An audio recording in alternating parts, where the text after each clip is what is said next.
Episode 8. I can hear his heartbeat, the struggle for trust. Armin wishes to be left behind to die and allow Mikasa and Connie to live. However, the two brush off his pleas and prepare to make a run for the supply headquarters. Armin knows they will not get past all the Titans and looks back at the mysterious Titan currently looking for more Titans to kill. He stops and suggests that Mikasa and Connie kill Titans close to the Rogue One in order to lead it to the heavier concentration of Titans currently assaulting HQ, so that it will lessen their numbers and give the troops a chance to resupply. Although initially reluctant, Connie and Mikasa agree to the plan and begin heading in the direction of the mysterious Titan. Meanwhile, as Jean watches the failed rescue of Tom, he questions his ability to lead soldiers into battle. He suddenly realizes that the Titans are clustering here and uses this as a diversion to lead the other cadets around the emptier streets. However, Jean is caught by a Titan but manages to slice off its fingers and escape its grip.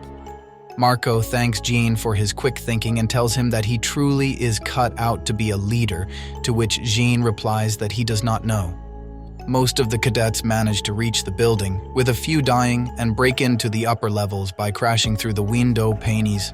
Jean notices a couple of members of the supply squad and punches one of them for abandoning everyone outside. Marco pulls him off as they begin to argue, but Titans begin to break through the windows. The cadets evacuate to the HQ interior, but John loses heart as he questions the ability of humanity to challenge such huge monsters. At that moment, a fist enters Jean's view, and he sees the mysterious Titan punch the Titans attacking the HQ to the ground as it lets out a tremendous roar. Mikasa, Connie, and Armin successfully make it to the HQ as they point out the Titan's instinct to ignore humans and target other Titans. Jean and the other cadets are mystified, but Mikasa states that they will be able to use this habit to their advantage and get everyone out alive as the rogue prepares to engage more Titans around the building. Using an arm lock, it throws a large Titan against a small group of other Titans, before roaring again and charging at another one. It quickly punches the jaw off of this one and kicks a couple of smaller Titans that get in its way. Using this as a distraction, the cadets commandeer the lift to reach the gas supply room on the ground floor. Reiner questions Connie on what they know about this Titan, but Connie says they can talk after they escape, to which Reiner agrees. Jean brings in some old firearms, and Armin lays out their plan of action to take out the 7 3 to 4 meter Titans currently infesting the supply room. By using the guns to blind the Titans, the most physically capable soldiers can leap down from the rafters and dispatch all the Titans simultaneously. Although Armin harbors doubts about the plan, everyone agrees that it is the best thing available, and Mikasa further reassures Armin by telling him that his plans have saved her and Aaron's lives before. The lift is ready, and everyone gets into position on the lift or in the rafters.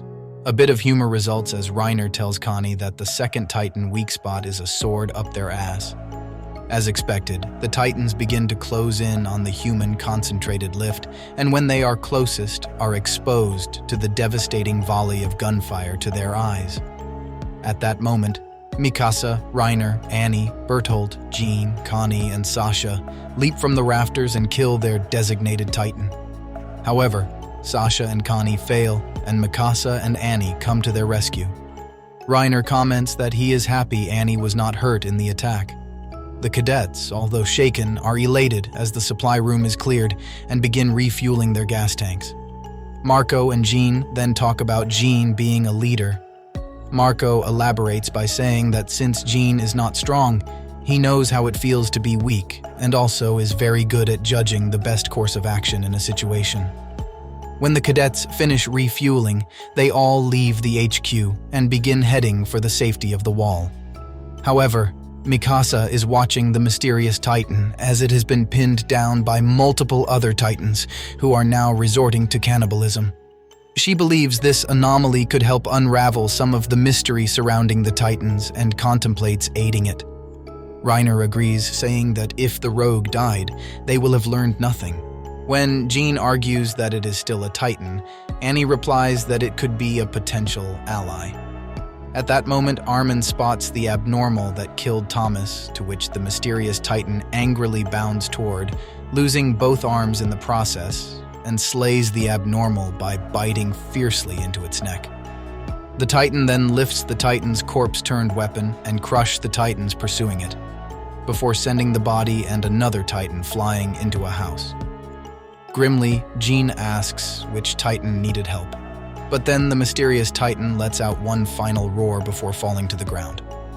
Jean remarks that it probably ran out of strength and turns to leave, but the others look speechlessly at the Titan's corpse as a figure removes itself from the nape of the neck.